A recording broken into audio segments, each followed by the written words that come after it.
Good morning student. Electrician trade प्रथम वर्ष के सेकंड सेमेस्टर के छात्रों के लिए इल्यूमिनेशन चैप्टर का आज ये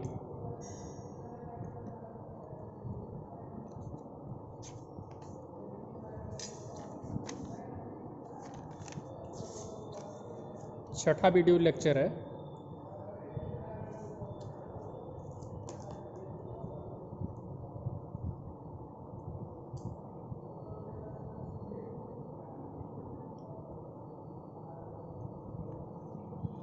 इससे पहले हमने 5 जो वीडियो क्लासेस आपके लिए अपलोड की थी उसमें हमने इस अध्याय से संबंधित जो महत्वपूर्ण टर्म थे उनको समझाया गया था कि ज्योति फ्लक्स क्या है, ज्योति तीव्रता क्या है, प्रदीप्ति क्या है। तो प्रदीप्ति को मापने का जो प्रदीप्ति का मात्रक होता है ये ल्यूमेन प्रति मीटर स्क्वायर होता है। और ल्यूमेन किसका मात्रक होता है? ज्योति फ्लक्स का। ज्योति फ्लक्स का मतलब कि ल्यूमिनस फ्लक्स का मात्रक। और ल्यूमिनस फ्लक्स क्या होता है? प्रकाश की मात्रा होती है। तो किसी भी फर्श पर अगर हमें औसत प्रदीप्ति निकालनी है कि किसी भी फर्श पर किसी प्रकाश स्रोत के कारण कितनी प्रदीप्ति की मात्रा है, तो इसके लिए सूत्र क्या होता है? अगर मात्रक देखा जाए तो मात्रक से भी सूत्र को डिराइव किया जा सकता है। तो इल्यूमिनेशन का मात्रक क्या होता है? ल्यूमेन प्रति मीटर स्क्वायर। इसका मतलब कि मीटर स्क्वायर किसका मात्रक होता है? क्षेत्रफल का। और ल्यूमेन किसका मात्रक होता है? ज्योति फ्लक्स का। तो औसत इल्यूमिनेशन के लिए जो थ्योरी बनेगी वो क्या होगा? उपयोग किया गया कुल ल्यूमेन बटे में फर्श का क्षेत्रफल। तो यहाँ पे पीछे वाले वीडियो क्लासेस में हमने आपको कुछ प्रश्न हल करके दिखाए थे जिसमें हमने इल्यूमिनेशन अर्थात प्रदीप्ति कैसे कैलकुलेट की जाती है ये दिखाया गया था। कुछ प्रश्न में आपको कैंडल पावर दिए गए रहते थे। जैसे कि अगर कोई भी प्रकाश स्रोत है तो उसका कैंडल पावर अगर दिया गया हो तो उससे हम उस प्रकाश स्रोत के द्वारा जो कुल प्रकाश की मात्रा उत्पन्न हो रही है वो ज्ञात कर सकते थे। और अगर आपका किसी फर्श का क्षेत्रफल दिया गया हो तो हम उस फर्श पे इल्यूमिनेशन भी ज्ञात कर सकते थे। अब हमने आपके लिए एक जो है टेबल बनाया है। इस टेबल से आपको ये जानकारी मिलेगी कि किन किन जगहों पे कितना इल्यूमिनेशन ज़रूरी होता है।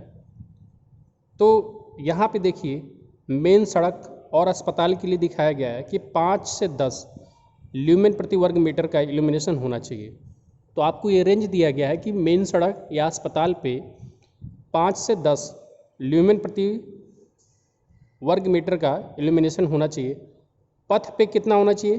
20 से 30 ल्यूमेन प्रति वर्ग मीटर होना चाहिए। अर्थात मेन सड़क और अस्पताल पे अगर कोई प्रकाश स्रोत लगा हुआ है तो उस प्रकाश स्रोत के कारण जो इल्यूमिनेशन उत्पन्न होना चाहिए वो 5 से 10 ल्यूमेन प्रति वर्ग मीटर का होना चाहिए। पथ पे कितना होना चाहिए? 20 से 30 ल्यूमेन प्रति वर्ग मीटर होना चाहिए। सोने का कमरा अर्थात जो स्लीपिंग रूम होता है उसमें जो इल्यूमिनेशन की मात्रा होनी चाहिए वो 20 से 40 ल्यूमेन प्रति वर्ग मीटर की होनी चाहिए। ऑफिस में 100 से 125 के बीच में होना चाहिए। अर्थात ऑफिस के लिए जो प्रकाश स्रोत होना चाहिए उसका इल्यूमिनेशन अर्थात उसकी प्रदीप्ति 100 से 125 ल्यूमेन प्रति वर्ग मीटर होना चाहिए।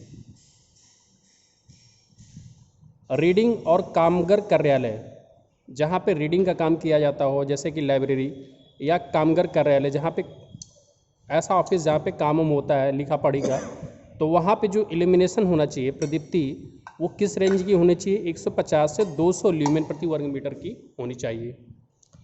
खेल कूद का जो ऑफिस है वहाँ पे 175 से 225 ल्यूमेन प्रति वर्ग मीटर की प्रदीप्ति होनी चाहिए। ड्राइंग ऑफिस में 250 से 350 के बीच में होना चाहिए। और व्यावसायिक कार्यालय में 100 से 500 के बीच में होना चाहिए। तो ये कुछ आपको विवरण दिए गए हैं कि इन जगहों पे इतने की रेंज का इल्यूमिनेशन मिलना चाहिए। अब हम विभिन्न प्रकाश स्रोत के बारे में पढ़ते हैं, जिसमें हम देखेंगे कि इलेक्ट्रिक लैंप क्या होता है।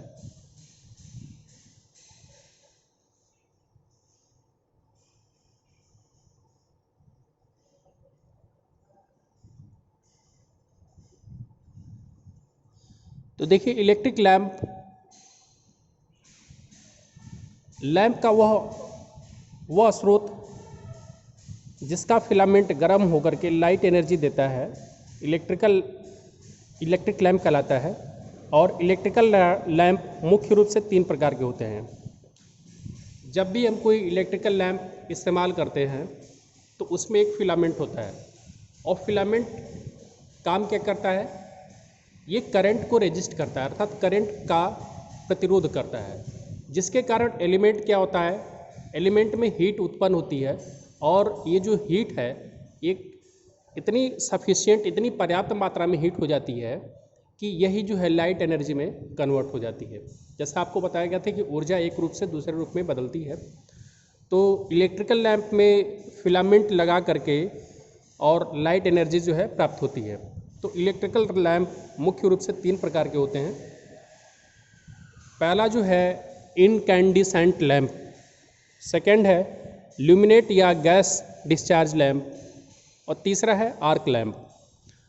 तो इन तीनों के बारे में हम बारी बारी से डिटेल अध्ययन करते हैं कि इनकैंडिसेंट लैंप का नाम क्यों दिया गया है, और गैस डिस्चार्ज लैंप क्या होता है, और आर्क लैंप क्या होता है।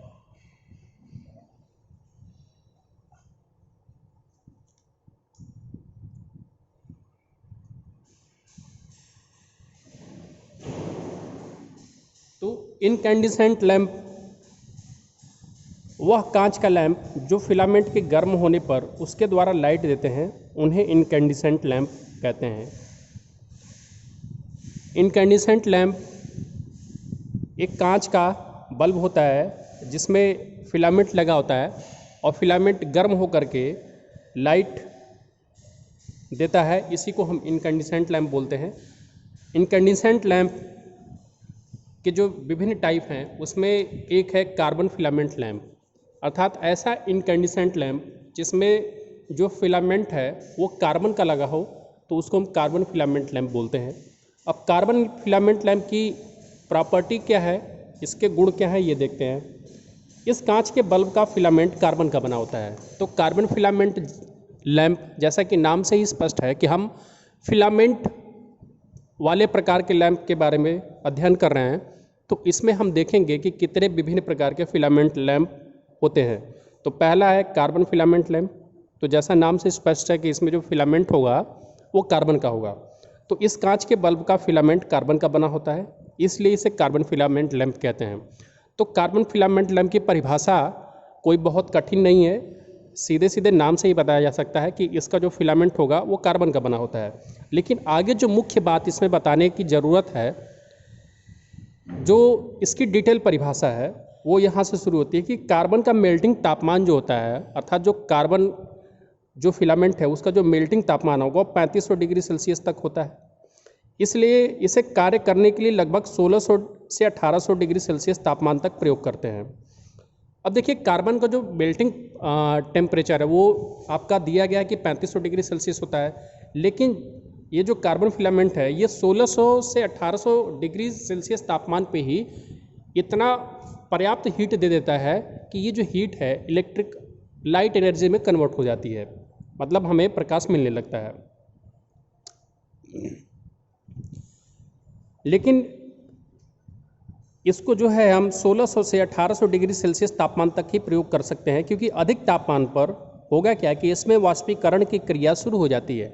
वाष्पीकरण की क्रिया का मतलब ये है कि जब कोई भी चीज़ हीट होती है तो वो वस्तु इवेपोरेट भी होगी, अर्थात वाष्पीकरण की भी क्रिया होगी। जैसे पानी है, अगर आप उसको हीट करेंगे तो वो क्या होगा, वेपराइज हो जाएगा, भाप बन करके उड़ेगा। इसी प्रकार से जो कार्बन का फिलामेंट लैंप होता है वो काफ़ी थिन भी होता है, पतला होता है। तो जब उसको 1800 डिग्री सेल्सियस तापमान से ऊपर तक जो है हीट मिलेगी तो वो क्या करने लगेगा, इवेपोरेशन की क्रिया हो जाएगी, अर्थात वाष्पीकरण की क्रिया हो जाएगी। और अगर वाष्पीकरण की क्रिया शुरू हो गई तो जिससे लैंप के अंदर क्या आ जाएगा, कालापन आ जाएगा, क्योंकि कार्बन से क्या होता है, कालापन आएगा ही आएगा। जैसा कि हम जानते हैं कि कार्बन का जो तापमान गुणांक होता है, अर्थात इसका टेम्परेचर कोफिशिएंट, वो माइनस में होता है। और आपको जब हमने बेसिक इलेक्ट्रिसिटी पढ़ाया था तो उसमें बताया गया था कि अगर किसी भी मटेरियल का तापमान गुणांक नेगेटिव होता है तो उसके रेजिस्टेंस पे क्या प्रभाव पड़ता है, और किसी भी मटेरियल का अगर तापमान गुणांक पॉजिटिव होता है तो उसके रेजिस्टेंस पे तापमान के बढ़ने के साथ प्रभाव क्या पड़ता है। तो जैसा कि आपको पता है कि कार्बन का जो तापमान गुणांक होता है अर्थात अल्फ़ा का मान नेगेटिव होता है, इसलिए अधिक तापमान पर इसका रेजिस्टेंस क्या हो जाता है, कम हो जाता है। और अगर किसी भी अब इसका रेजिस्टेंस कम हो जाता है तो रेजिस्टेंस कम होने के कारण ये क्या होता है, करंट जो है ज़्यादा लेता है, क्योंकि ओम का नियम है कि V बराबर आई आर।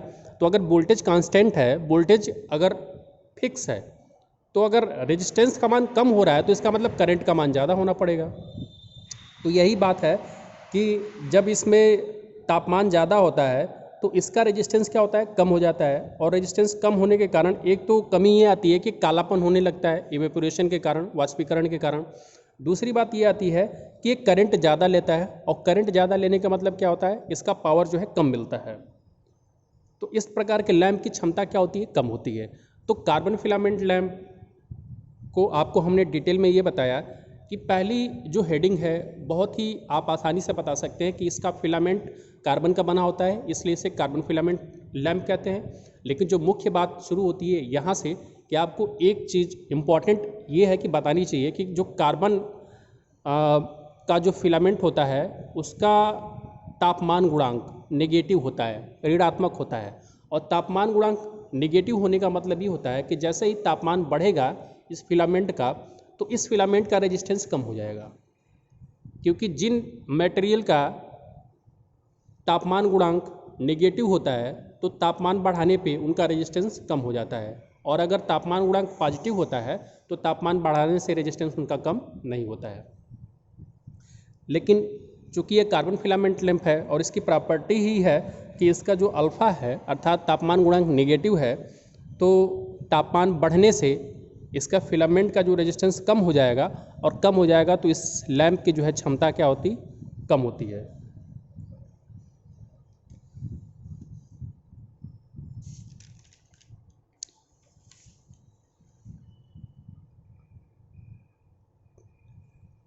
अच्छा, एक बात ये है कि कार्बन जो फिलामेंट लैंप है, तो जैसा आपको बताया गया कि इसकी पावर जो है कम होती है।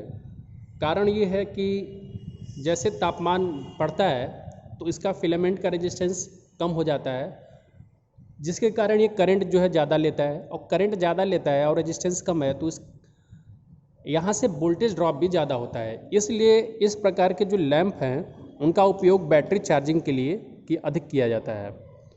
और कार्बन फिलामेंट लैंप की जो एफिशिएंसी होती है, जो क्षमता होती है, वो 2 से 3.5 वाट प्रति कैंडल पावर होती है। और ये जो लैंप है 15 से 100 वाट तक 250 वोल्ट की रेटिंग में उपलब्ध होता है। अब सेकंड जो हम फिलामेंट लैंप पढ़ेंगे, अच्छा एक बात आपको यहाँ पे ये ध्यान देनी चाहिए कि जो कार्बन फिलामेंट लैंप है उसकी कमियाँ तो हो गई। कमियाँ आपको पता चल गया कि जैसे तापमान बढ़ता है तो इसके अंदर कालापन आ जाता है, अर्थात बल्ब जो है, बल्ब में कालापन आएगा, क्योंकि जो फिलामेंट है उसमें वाष्पीकरण की क्रिया शुरू हो जाएगी। तो बल्ब में अगर कालापन आएगा तो होगा क्या कि उससे इल्यूमिनेशन की जो क्षमता वो घट जाएगी, अर्थात उससे जो प्रकाश की मात्रा है वो कम होगा। इसलिए अधिकतर लैंपों में मेटल फिलामेंट लैंप प्रयोग किया जाता है, जिसमें से अब हम देखेंगे कि मेटल फिलामेंट लैंप क्या होता है। तो मेटल फिलामेंट लैंप की भी परिभाषा आसान सी होगी, क्योंकि मेटल फिलामेंट लैंप इसका मतलब कि ये भी कांच का बना लैंप होगा जिसमें इसका फिलामेंट मेटल का बना होगा। और हम मेटल कैसा चयन करेंगे, अब ये हमें लैंप के आधार पे देखना पड़ेगा। तो इस कांच के बल्ब का फिलामेंट धातु का बना होता है, और आपको मटेरियल साइंस में हमने मेटल और नॉन मेटल के बारे में अच्छे तरीके से बताया था कि मेटल के गुण क्या होते हैं और नॉन मेटल के गुण क्या होते हैं इलेक्ट्रिसिटी के संबंध में। तो आपको बताया गया था कि जो मेटल्स होती हैं अर्थात जो धातुएं होती हैं वो गुड कंडक्टर ऑफ इलेक्ट्रिसिटी होती हैं, अर्थात धातुओं में विद्युत का अच्छा प्रवाह होता है। लेकिन इसमें भी कुछ अपवाद भी हमने बताया था। उसी प्रकार से नॉन मेटल में बताया था कि ये जो है बैड कंडक्टर ऑफ इलेक्ट्रिसिटी होती हैं, लेकिन इसमें भी कुछ अपवाद था। जैसे ग्रेफाइट क्या है, नॉन मेटल है, लेकिन इसमें करंट प्रवाहित होती है, जबकि नॉन मेटल की परिभाषा के अनुसार नॉन मेटल से करंट को प्रवाहित नहीं होना चाहिए था। तो इसका मतलब कि ग्रेफाइट क्या हो गया, अपवाद हो गया। अब हम देखेंगे मेटल फिलामेंट लैंप। तो इस कांच के बल्ब का फिलामेंट धातु का बना होता है, इसलिए इसे मेटल फिलामेंट लैंप कहते हैं। और आजकल टंगस्टन फिलामेंट का प्रयोग ज़्यादा किया जाता है, क्योंकि टंगस्टन का जो टेम्परेचर होता है, जो मेल्टिंग टेम्परेचर होता है, बहुत हाई होता है। और हमें बल्ब में इसी प्रकार का कोई मटेरियल चाहिए जिसका मेल्टिंग पॉइंट हाई हो, क्योंकि अगर ज़्यादा तापमान हो रहा है बल्ब में तो वो फिलामेंट टूट ना जाए या फ्यूज मतलब गल ना जाए। तो हमने जिस मेटल का उपयोग किया मेटल फिलामेंट लैंप में, तो ज़्यादातर टंगस्टन फिलामेंट लैंप का प्रयोग किया जाता है, क्योंकि इसका मेल्टिंग तापमान जो होता है 3400 डिग्री सेल्सियस होता है और वाष्पीकरण की दर बहुत कम होती है। तो जैसा कार्बन फिलामेंट लैंप में आपको बताया गया था कि कार्बन फिलामेंट लैंप में बताया गया था कि कार्बन फिलामेंट का भी जो मेल्टिंग पॉइंट होता है वो 3400 डिग्री सेल्सियस ही बताया गया था। और टंगस्टन फिलामेंट लैंप में भी टंगस्टन फिलामेंट का जो मेल्टिंग पॉइंट होता है वो 3400 डिग्री सेल्सियस होता है। लेकिन यहाँ पे जो एक एडवांटेज है, जो लाभ है टंगस्टन फिलामेंट लैंप का, कि इसका जो वाष्पीकरण का दर है वो बहुत कम होता है। और वाष्पीकरण का दर अगर कम होगा तो कालापन नहीं आएगा। और दूसरी बात है कि मेटल जो है मतलब जो फिलामेंट है वो फ्यूज नहीं होगा। तो इसका मेल्टिंग तापमान 3400 डिग्री सेल्सियस होता है और वाष्पीकरण की दर बहुत ही कम होती है, इसलिए इसे 2000 डिग्री सेल्सियस तापमान तक प्रयोग कर सकते हैं। और इसका तापमान गुणांक जो होता है वो पॉजिटिव होता है, धनात्मक होता है। इसका मतलब ये है कि तापमान अगर बढ़ेगा फिलामेंट का तो इसका रेजिस्टेंस कम नहीं होगा। तो एक एडवांटेज और निकल कर आया कि इसका तापमान गुणांक पॉजिटिव होता है। इसका मतलब कि तापमान बढ़ने के साथ इसका रेजिस्टेंस कम नहीं होगा, जिससे इसकी पावर जो है घटेगी नहीं। तथा इसकी एफिशिएंसी जो होती है 10 से 20 ल्यूमेन प्रति वाट होती है, अर्थात 1 वाट से जो प्रकाश की मात्रा उत्पन्न हो सकती है 10 से 20 ल्यूमेन तक हो सकती है। और इसकी आयु जो लगभग होती है वो 750 से 800 घंटे होती है। लेकिन इस प्रकार के जो बल्ब में निष्क्रिय गैस भरने से वाष्पीकरण और कम हो जाता है, क्योंकि अगर हम टंगस्टन फिलामेंट लैंप बनाते हैं तो उसमें से जो क्या किया जाता है कि उसको निर्वात क्रिएट कर दिया जाता है, उस बल्ब के अंदर वैक्यूम क्रिएट कर दिया जाता है ताकि उसमें ऑक्सीजन की थोड़ी सी भी मात्रा न रहे। अगर ऑक्सीजन की मात्रा उसमें प्रेजेंट होती है तो वो ऑक्सीजन की मात्रा टंगस्टन के फिलामेंट से रिएक्ट करेगी, अर्थात उससे क्रिया करेगी और उसको ऑक्सीडाइज कर देगी, ऑक्सीकृत कर देगी, जिससे होगा क्या कि जो टंगस्टन का फिलामेंट है जो काफ़ी थिन होता है वो और थिन होता जाएगा, और जिससे होगा क्या कि उसका लाइफ टाइम जो है बहुत कम हो जाएगा। इसलिए जो मेटल फिलामेंट लैंप होता है जिसमें टंगस्टन फिलामेंट प्रयोग किया जाता है तो उसमें कोई अक्रिय गैस, इनर्ट गैस भर देते हैं। तो इनर्ट गैस में कौन सी भरा जाता है, या तो नाइट्रोजन या तो आर्गन भरा जाता है, जो जलने में सहायक नहीं होती, अर्थात ये जो गैसें हैं अंदर जलेंगी नहीं, जिससे कि हीट बहुत ज़्यादा उत्पन्न नहीं होगा।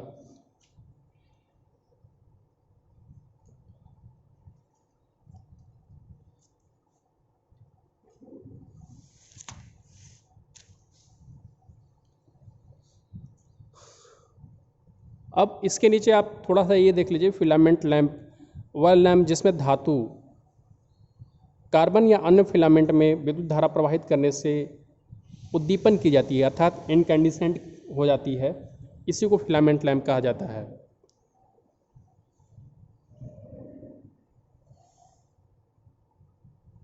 फिर अगला हेडिंग है निर्वात लैंप, जिसको हम वैक्यूम लैंप कहते हैं। तो जिस फिलामेंट लैंप में निर्वात में फिलामेंट कार्य करता है वह निर्वात लैंप कहलाता है। जैसे कि अगर कोई कांच का बल्ब है और उसमें हमने कोई मेटल का फिलामेंट लगा दिया, लेकिन उसमें हमने कोई निष्क्रिय गैस या अक्रिय गैस न भर के उसमें निर्वात क्रिएट कर दिया है। तो जैसा आपको बताया गया था कि निर्वात से होगा क्या कि वाष्पीकरण की दर जो है कम नहीं रहेगी। तो वाष्पीकरण की दर कम नहीं होगी तो धीरे धीरे वो मेटल क्या होगा, कालापन उसमें आ जाएगा,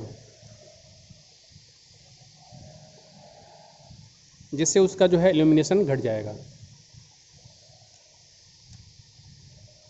तो आज के लिए इस वीडियो में इतना ही। कल आपको इस चैप्टर से और प्रकार के लैंप बताए जाएंगे। वीडियो देखने के लिए आपको धन्यवाद।